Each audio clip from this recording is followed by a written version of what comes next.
पक्षियों की 10,000 से भी ज्यादा प्रजातियां पाई जाती हैं। सभी के वही दो पंजे, दो पंख और एक गर्दन होती है। लेकिन इन्हीं में से एक ऐसा पक्षी है जिसकी एक अलग ही पहचान है, जो आसमान का सीना चीर के हजारों मीटर ऊपर 120 किलोमीटर प्रति घंटे की रफ्तार से उड़ता है, जो खुद से कई गुना वजन के शिकार को भी अपने पंजों में दबोच कर उड़ जाता है। और इसीलिए उसे पक्षियों का राजा कहा जाता है, जिसे हम बाज के नाम से जानते हैं। और एक बाज इतना ऊंचा मुकाम हासिल करता है अपनी ट्रेनिंग और अपने पुनर्जन्म की वजह से। अगर आप भी बाज की तरह इस दुनिया में एक मुकाम हासिल करना चाहते हैं, तो एक बाज के बाज बनने का पूरा सफर आपको जानना बहुत जरूरी है।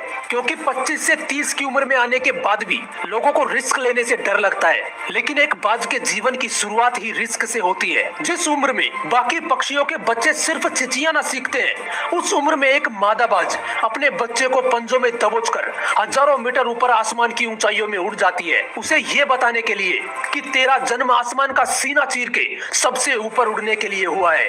तेरा जन्म पक्षियों का बादशाह बनने के लिए हुआ है।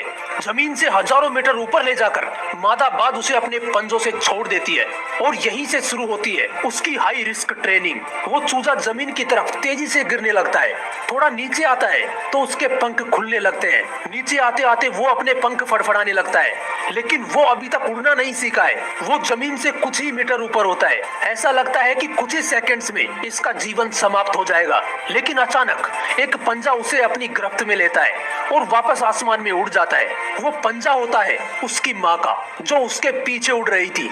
उसकी ये ट्रेनिंग तब तक चलती रहती है जब तक वो उड़ना नहीं सीख जाता। इतनी हाई रिस्क ट्रेनिंग होने के बाद इस दुनिया को एक बाज मिलता है। बारिश के वक्त जब सारे पक्षी आश्रय की तलाश करते हैं, तब यही बाज बादलों से ऊपर उड़ता है। एक बाज की उम्र लगभग 70 साल होती है।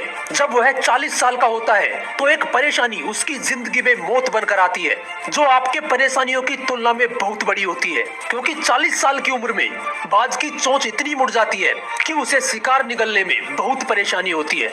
उसके पंख भारी हो जाते हैं, छाती से चिपकने लगते हैं, जिससे उड़ना बहुत मुश्किल हो जाता है। उसके पंजे लंबे और लचीले हो जाते हैं, जिससे वो शिकार को सही से नहीं पकड़ पाता। अब उस बाज के पास सिर्फ 3 रास्ते होते हैं। पहला, वो अपना शरीर त्याग सकता है। दूसरा, गिद्ध की तरह छोड़े हुए भोजन पर निर्भर हो जाए। और तीसरा, सबसे कठिन और पीड़ादायक रास्ता, अपने आप को पुनः स्थापित करने का, फिर से आसमान का सीना चीर के उड़ने का।